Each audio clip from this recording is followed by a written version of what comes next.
né? Assim, é uma concepção de separação entre técnica e entre cultura e natureza, entre, enfim, técnica e humano, que tem uma formulação histórica muito breve.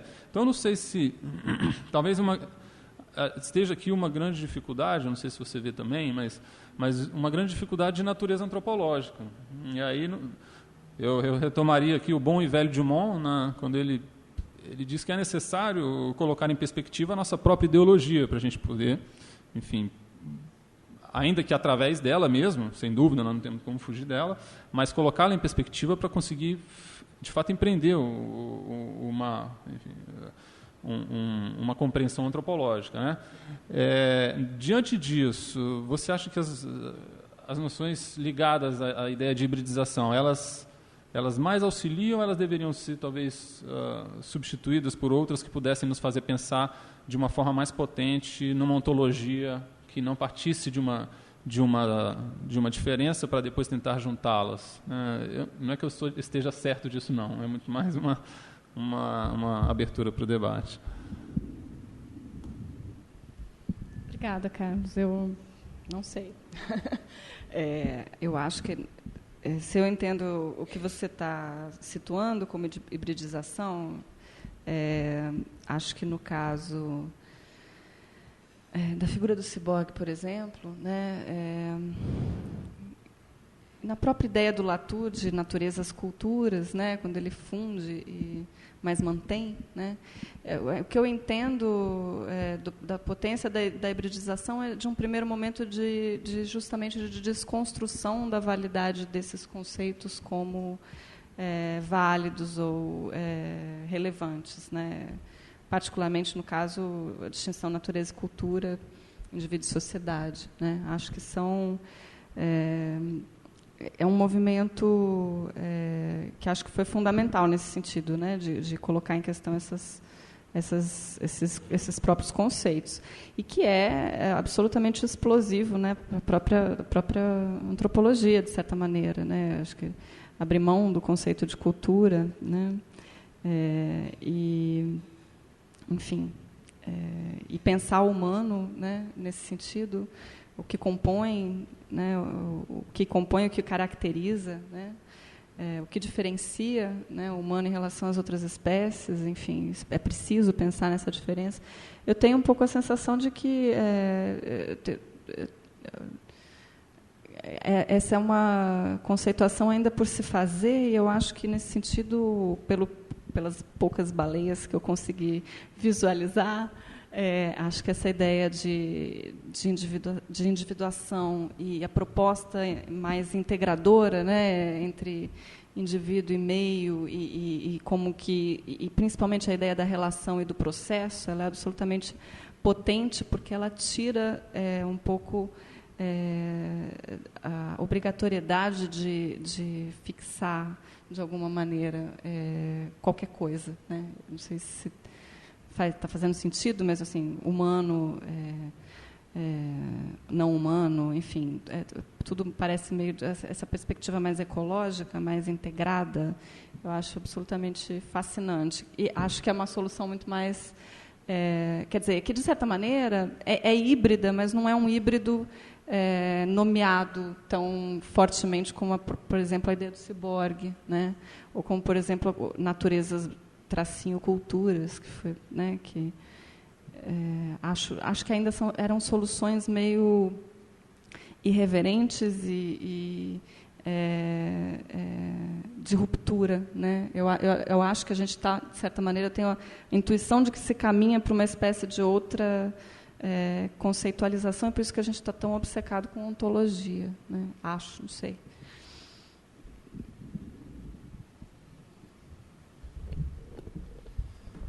Perguntas? Quem quiser, por favor, vem aqui. Não.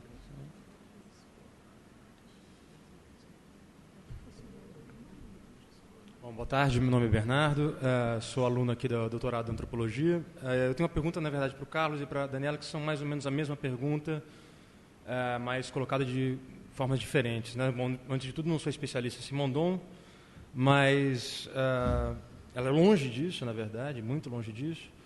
mas tem alguma coisa na discussão sobre objetos técnicos e alguma ideia que eu tenho, uma memória bem arbitrária mesmo, a respeito de uma certa noção de agenciamento, efetivação e efeito dos objetos e, na verdade, no final das contas, quando me vem a ideia ou pelo menos o propósito de debater um objeto técnico e suas relações, me vem a ideia de como é que eu posso estabelecer conectividade, ou seja, você tem um dado objeto que eu posso, enfim, abstratamente abstrair, determinar, na verdade, e estabelecer como é que ele pode ser individuado a partir da sua conectividade. Muito bem.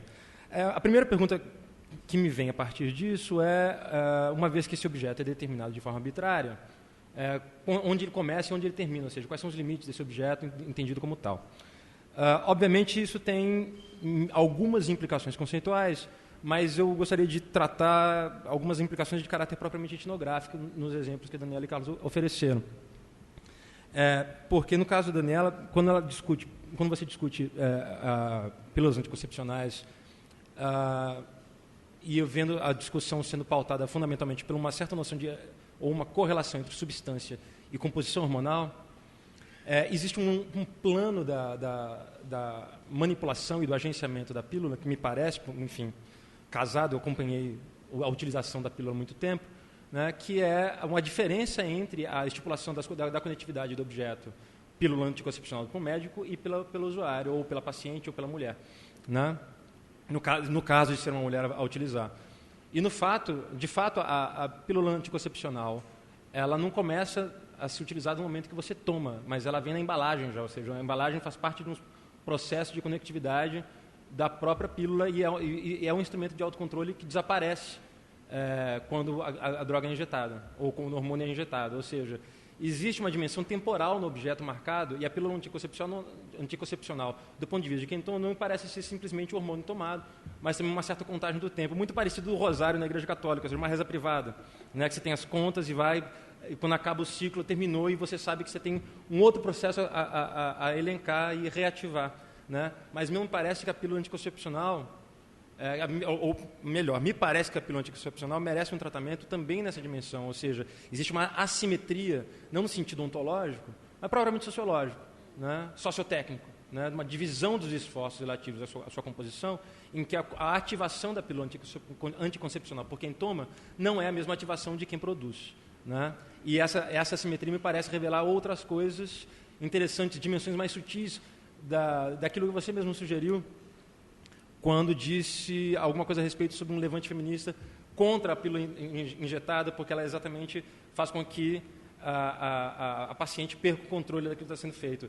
E perde controle de outras formas que não só do ponto de vista biopolítico, né? Perde o controle no sentido da organização temporal, da aplicação e do controle do seu próprio dia, do seu próprio tempo, né? Eu queria, enfim, eu te ouvir um pouco mais a respeito disso.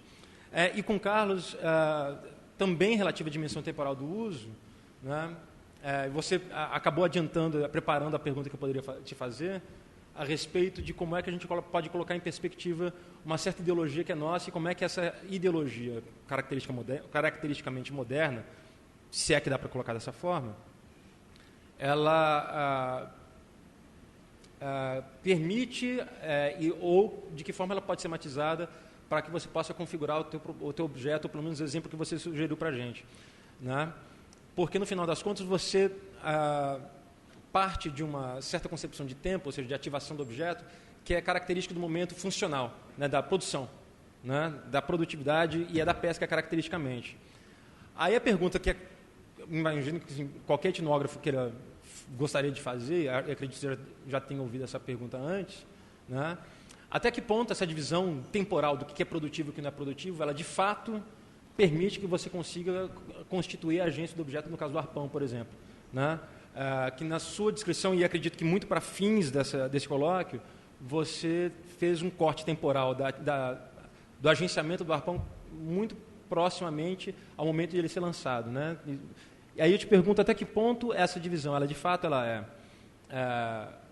suficiente, né, para acompanhar o complexo de agenciamentos que o arpão requisita, ou até que ponto a sua divisão arbitrária ela deveria ser composta por outros outros planos de descrição e conectividade.